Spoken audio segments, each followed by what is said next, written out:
Hey yo, what's up guys? It's me, Ren, and welcome to my channel. And yep. Today I want to talk about like the different expectations between the first gen and second gen towards blessing. When I talk about the first gen, basically for those who are staying in the church, for those who just newcomer into it, yeah, the process will be totally different because it's like a totally different blessing road compared to the past and now. In the past is that you are being matched by true parents, specifically true father, and he will just put your photo. So you do all the preparations, like you do the fasting, you become like a front, like you join the church and you fill in the application and you do all the necessary like action that you need to do, including like a body checkup and everything. Yeah, and after that, you just send a photo to true father. Basically like send it to Korea. We say send it to Korea, and after that the Korea church, they would just compile everyone's photos and pictures and send it to True Father, and True Father will like match everyone true photo. And they have some requirements, something like you are not supposed to cover your forehead and everything. Yeah, but there's a lot of things that happened in the past before True Father passed away. Okay, and during that time, so basically what happened that time is that they give picture to True Father, and True Father just match them, and after True Father match them, and they will just attend blessing ceremony. Yeah, so quickly, and everybody is in Korea, so they would just receive the photo. They would just go to Korea, and they're like, "Oh yeah, who is this people? I don't know." And they just after that they just realize, okay, this person looks like this and that. Sometimes they just print by fax, and fax it means only black and white, so gets it by yourself. Yeah, and through it, that's how they're blessing. And yeah, there are people saying yes, there are people saying no. For those who say yes, yeah, they are expecting to be having a higher faith onto true parents, and they are much more like, yeah, believing onto like true parents match is totally right. And somebody say no, yeah, they have personal reasons, and sometimes they will just reapply again for the next time. It's not every year, but yeah, at that time, like there are people like doing this way. So in few years, then they apply again. In few years, they apply again. Yeah, that's what happened during like True Father's era. And but right now, like for the first gen, it's like totally different story, huh? Because like talking about like a True Father era itself, so people just expecting people to be just totally like just receiving everything. But in right now, it's much more like, because True Father is no longer there, True Mother is not taking like doing all the matching process, and somehow like uh, what happened for the first gen who just joined into our church. So if they want to receive blessing right now, still the blessing ceremony conducted by true parents, but the matching process no. So basically, so it become like a church leader's like a responsibility. So it depends on to who is your able, right? So you are doing all the applications and everything sort on, and who is the final person to nod their head saying that you're qualified to join the blessing right now is your church leader.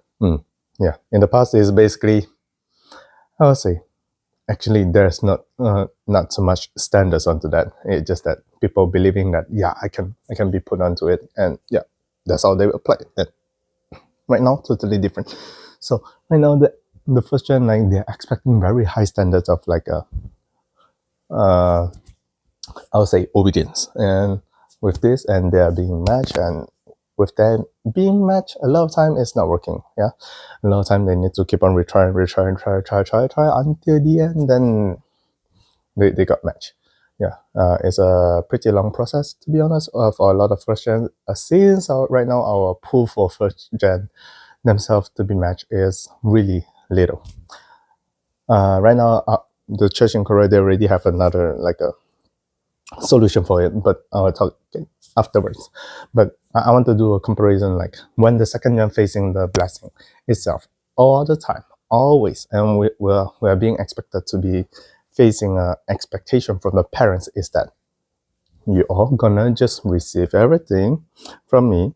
Like a lot of time, okay, I'm not saying every parents, but a lot of parents, they're like, okay, I'll just put all my all my efforts to search that one person. So because of that one person, it's supposed to be your Adam. So you are supposed to go through the process. Don't go too deep, because too deep it will be hurtful. That's what they say. Don't go too deep. You try to understand each other, and after that understand each other, you can try to decide. Do you want to go with him, more communication, or do you want to get into the commitment ceremony? And because of the commitment ceremony, then after your commitment ceremony, you can go to the blessing ceremony. So it was being said in this kind of process. And the expectation for the parents is that, okay, you know everything. And so that's why the blessing itself, when we put effort, it would definitely work. But actually, no. A lot of time, no. It's not really working. Why? And it just simply, it's just one point. Second gen, it's just like Adam and Eve, like just come into the Garden of Eden. We don't know anything. We don't even know about fall, okay? And we're just being educated that, okay, if you have a sexual sin, or like you use your sexual organ to contact with other people's sexual organ, basically, yeah, right now. And it basically means that you fall. Right, you just fall, and so they just keep you like our church just keep on asking you to keep the purity, and we just keep on knowing that you're not supposed to contact with other people, especially in Asia. Like in Asia country, always all the time during workshop time, they are making men and women separate, and because of that separation itself, it becomes so big misunderstanding between the men and the woman, and a lot of time it will just cause more chaos. And because of it, a lot of time I'll just say that this is the problem for everything. But a lot of people don't really agree onto it. But this is basically my idea of it. And so what our second gen is expecting is much more like, okay, blessing marriage itself is not something need to be called blessing so much.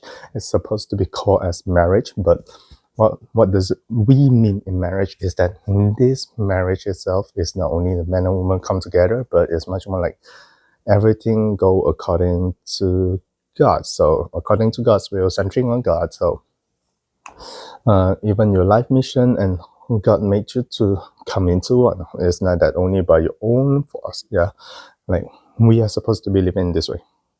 But a lot of time, and this idea didn't being project really well, and somehow making like for those second gens who don't really often come to church, when they suddenly exposed to like a blessing culture, they would just thought that, okay, it's just that short-term commitment between me and he or she, right?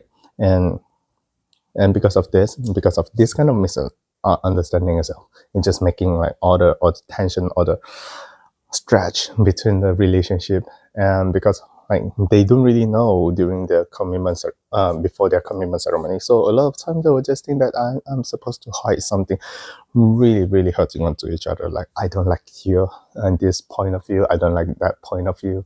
I think you're having problem right here, you're having problem right there. I think like in the future we might have fight.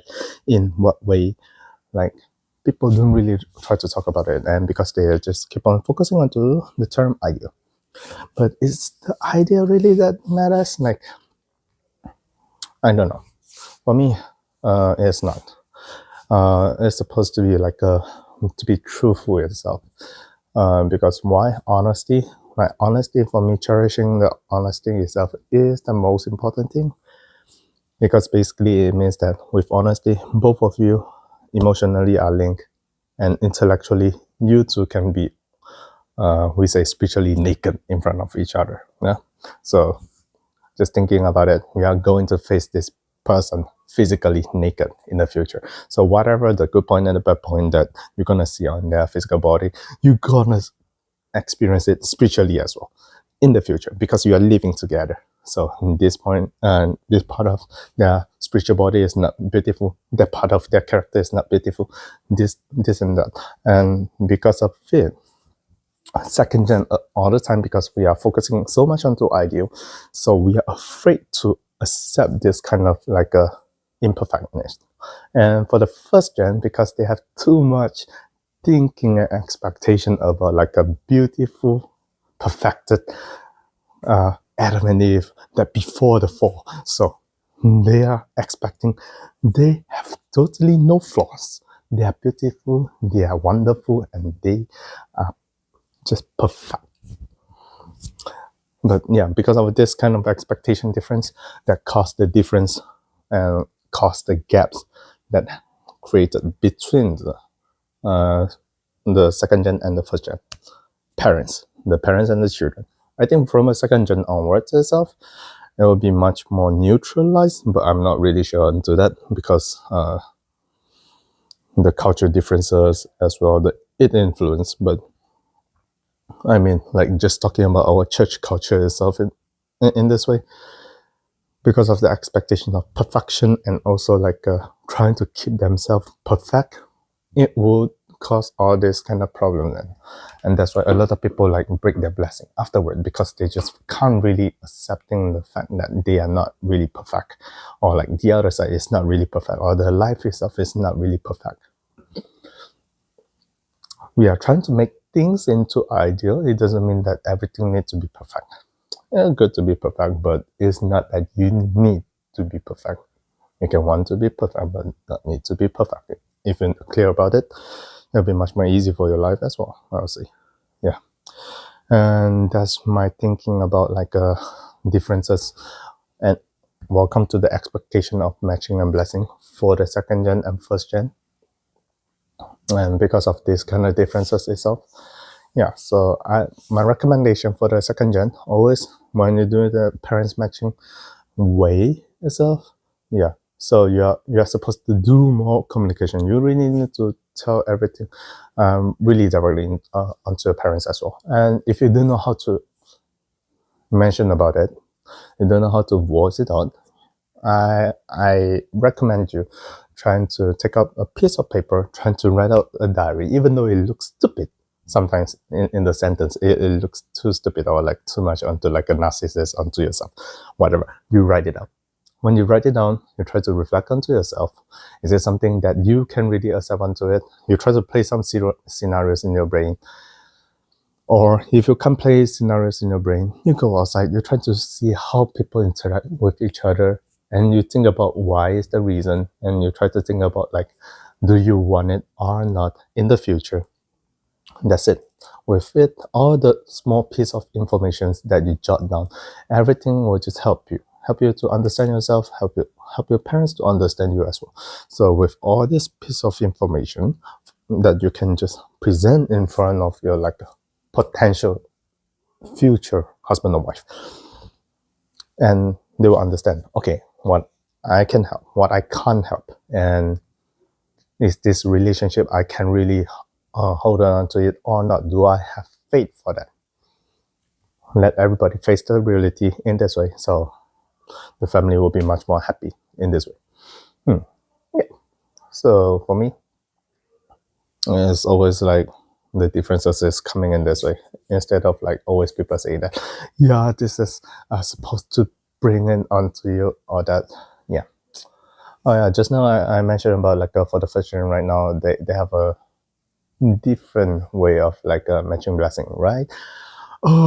So just for your information, so the standard is much more set onto the second gen. I don't know about the first gen. Do they really have any standards onto it? But for the second gen, so for the second gen, 25 years old and above, right now in Korea, basically, you like they even have the paper. They're saying that for the second gen who are older than 25 years old and above, they are allowed to bless with a first gen in the church. So basically, yeah, in another way for your understanding, it's much more like Islam. Sorry, but something like you just are accepting, like through the marriage, you just make these people into unification, blessed family. Yeah, that's how the way. And for me, yeah, it's how it's supposed to be honest. Like even the Christianity will do the same thing, right? Like when you try to marry, you are better. You're recommended to marry someone who having the same faith as you. Yeah, instead of different. So yeah, it just in a way like they're trying to open up the expansion as well. So it's not only like looking into like a lineage thinking. Yeah, but that would be another topic for it. So yeah, today talking about the expectation between the first and second gen. It's just basically like this. Yep, that's all for my video for today. If you enjoy it, please like and subscribe, and yeah, drop a comment down there. And if you want to support me, tell me.